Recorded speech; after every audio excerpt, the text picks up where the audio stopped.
सबैजनालाई आजको भिडियोमा स्वागत छ। अनि जसरी तपाईँ थम्बनेल राम्रै बनाएको छु भने देख्नु होला। जसरी हेर्न सक्नुहुन्छ यो साइडमा ज्यालेन दाइको भिडियोमा रियाक्ट गर्न गइरहेको छु। धेरै मान्छे राम्रै भिडियो नै आउँदो रहेछ नि त।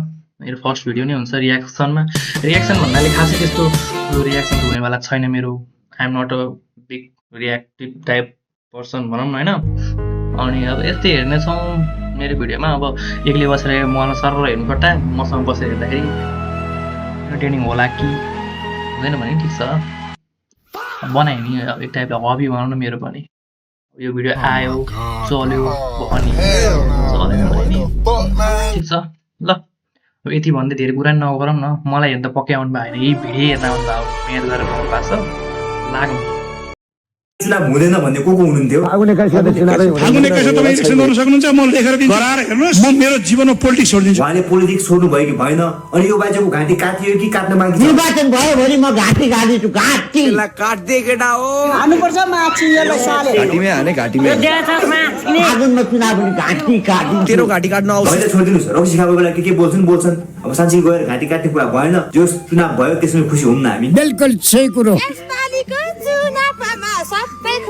त्यही त अरू बेला जहिले काङ्ग्रेस एमाले माओवादी टप 3 हुन्थे, योपालि त सब खुलित भयो त। 7 सीट भन्दा बढी रासोपाको कहाँ आउँछ गर्दै ओलीले अहिले उल्टो जनतालाई जिस्काएपछि के हुने रहेछ भन्ने अब नेताहरूले थाहा पाइसके हो नि। पहिले नै बाबुरामजीले वार्निङ दिनुभएको थियो, कसैले सुनेनन्। बालेन र हर्कहरू यो त सानो एउटा झिल्को मात्रै मैले देखिरहेको छु। तर यसलाई तपाईँले सम्बोधन गर्न सक्नु भएन भने आउँदो निर्वाचनमा गाउँठाउँमा त त्यति प्रभाव नपर्ला। हाम्रो चुनाव जो संगठन छ त्यसको बलमा चुनाव जितिएला। तर शहरी क्षेत्रहरूमा तपाईँहरू हेर्नुहोस् त्यति सहजै चुनाव जित्नेवाला हामी छैनौँ। अहिले आएर उहाँले जे भन्नुभएको थियो त्यही भयो। को चाहिँ बढारिन्छौँ म भन्न सक्दिनँ। प्रतिनिधि सभामा तपाईँ हाम्रो भेट हुनेछ, नत्र तपाईँ हामी मध्ये कति भेट हुन्छौँ म भन्न सक्दिनँ। अनि यो शेरबहादुर देउवा चाहिँ कता हुनुहुन्छ? चुनावमा पनि उठ्नु भयो। शेरबहादुर देउबाट गयो भइसक्यो हेर्नेमा। कांग्रेसका गगन कुमार थापा पनि जानुभयो अरू 5 वर्षको लागि। 51 वर्षको जेन्जी नेता पनि गए। बालेन शाह त मेरो पनि भाइ हो के, मसँग पनि तुलना हुँदैन। कहाँको केपी शर्मा ओलीको कुरा गर्नुहुन्छ भने बालेन शाहलाई भाइ भनेर हेपेको लास्टमा आफ्नो छोरा जस्तो मान्छेसँग चुनाव हारेछ। म त प्रधानमन्त्री बन्छु भन्दै हुनुहुन्थ्यो, उहाँ पनि जानुभयो। यिनी जाँदा केपी ओली पनि गयो, यिनी जाँदा शेरबहादुर देउवा मारा छ। देउवाको कुरा छोडिदिनु बाजे, पुराना नेताहरू सबै गयो तर प्रचण्ड चाहिँ गएनन् क्या। त्यो जाँदा प्रचण्ड शेरबहादुर देउवा, केपी ओली, बाबुराम, माकुने पुराना साथीहरू कोही पनि छैनन्। बिचरा प्रचण्डलाई यादले सराउने भयो। मेरो मात्रै हो कि तपाईँहरूको पनि आइरह? यसो म रिल बेला बेला हेर्दाखेरि कहिले काहीँ यो आइरहन्छ के हो यो? माछा लगाइदिए फेरि पुरै स्याड म्युजिक हालिदिए होइन।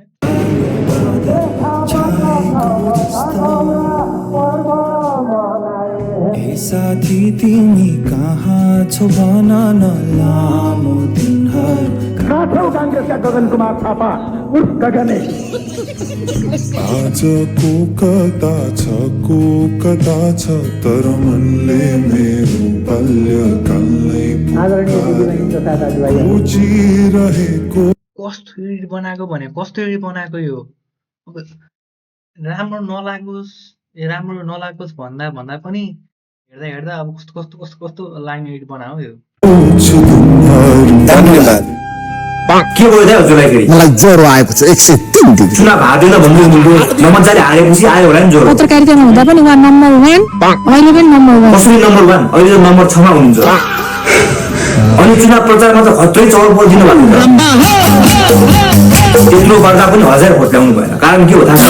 कारण हो गलत मान्छेको सङ्गत। हजुरलाई पनि मैले फुल सपोर्ट दिलबाट गरेको छु। सपोर्टर मित्र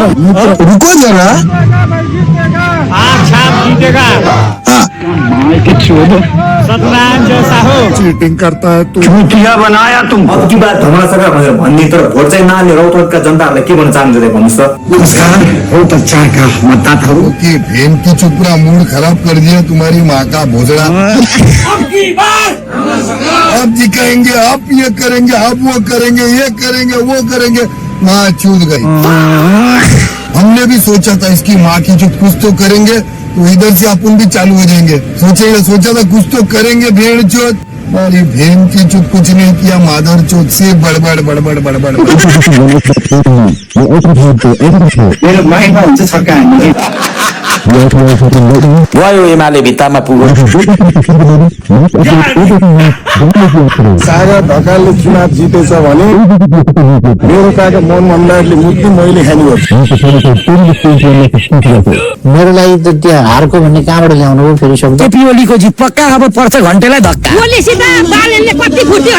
बालनले गुगलमा प्रतिस्पर्धा गर्छन् केपी ओलीले भूगोलमा प्रतिस्पर्धा गर्छन् मान्छे भन्दा देखाउनु त झापा मार्छ भोटले भए पनि केपी ओली जित्नुहुन्छ सिधा कुरा केपी शर्मा ओलीलाई कसले हराउन खोज्दाखेरि सकेनन् अब बालेन शाह कृषि भनेको फेरिने चिज हो भाइ बालेन अहिलेसम्म आएको थिएन केपी शर्मा ओलीकै किल्लामा 4 गुणा भन्दा बढी मतान्तरले पराजित गरेका छन् मक्का हुँदैन त अनि केपी ओलीलाई आफ्नै एरियामा गएर जित्नु भएको छ केपी शर्मा ओलीको चुनाव जित्ने चान्सेस कतिको छ हेर्नुहोस् कम्पिटिसन त एकदमै धेरै हाई छ है जित्ने चान्सेस 70% आइरहेको छ 70% जित्ने चान्स आइरहेको थियो भने त्यत्रो मत अन्तरले त मार्नु पर्ने हो कता के भएछ हाम्रो मत प्रहरी र आर्मीले उठाएर ल्याएर कुन कोठामा राखेको छ त्यहाँ हाम्रो एजेन्टहरू छैन त्यहाँ मतपत्रहरू साटिँदैछ साटेर नाटक गरेर कुनै पक्षलाई जिताउने षड्यन्त्र हुँदैछ आज यो सुबिन्छ पारा नदेखाउनुस् झापाली जनताले बालेन शाहलाई जिताएर पठाइसक्यो आफैलाई जिताउने झापालीले कठिन छ जीवन त्यही त अहिले त हजुरले आफूले बनाएको त्यो भ्युटरबाट हाम फालेर मर्दिनुस् लागेर होला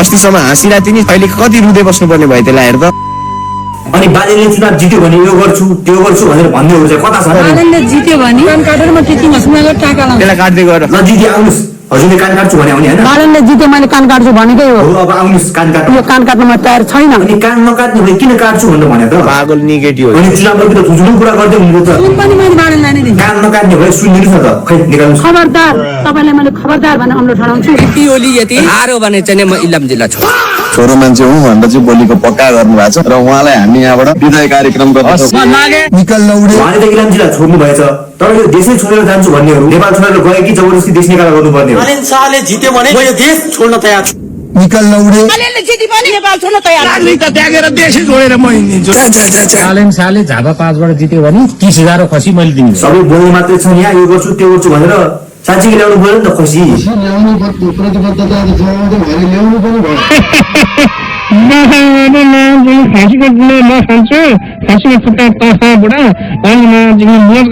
मलाई थोरै भोक लाग्छ भोक लागेको छ भने चाहिँ अब 30,000 खसी आइसकेको छ मासु भात पकाएर खानुपर्छ खाएर अग्नि अनि त्यो गुरु एमालेको 2-4 मान्छेलाई खुवाउनु पर्ने छ एमाले हो हारे नि जिते नि मासु भातै खान्छ खानु मजाले खानु तर यो दाइलाई चाहिँ बालिनको गुरु खुवाउनु पर्ने छ है किनभने आफैले भने आउँछ के भने एक त उसले चुनावै लड्दैन दोस्रो कुरा चुनाव लड्यो भने जित्दैन जित्यो भने के गर्छु भन्नुभएको थियो तिम्रो गु खाइदिन्छु भने तातै हक्छ खाउन मलाई मात्रै हो कि यो मान्छे तपाईँ घिन लाग्छ जतिखेर गु खाने कुरा मात्रै गरेर आउँछ के हो के त्यसमा खाइदिन्छु त्यसैको खाइदिन्छु बोल्न पाएँ भन्दैमा जे पनि बोल्नु भएन क्या दाइ हेर्नु त आफूले बोलेको कुराले आफैले अप्ठ्यारो पार्ने हो मलाई किन अप्ठ्यारो पर्नु सबै एआई बाट बनाएका भिडियो एआईको फुल फर्म के हो थाहा छैन होला एआई खानु के पहिला त्यो एआई लाई सोध्नु कसले बनाए ती भिडियोहरू तपाईँले भन्नु भएको थियो कहाँ भनेको छु अनि खुलेआम अन्तर्वार्तामा बालिले जित्यो भने त्यसकै गु खाइदिन्छु भने आएर त मैले बोले होइन एआई बाट बनाएको सिधा आलाबलेको कुरो नगर यहाँ कुन दिन रासोपाले चुनाव जितेको पनि एआई हो भन्दा बेर छैन है। हरेक कुरा भोट पनि एआई बाट जितिरहेछ माछी थिस भइस त पागल भइस म महापागल हो म बौला हो बिहानदेखि बेलुकासम्म झ्यापमा बस्छु अनि जे मन लाग्यो त्यही बोल्छु जस्तै कि बालेन शाहले जितो भने यो धरतीमा कहिले पनि तपाईँहरूले मलाई देख्दैन एउटा रसिली नै घडक्क भइदिने नि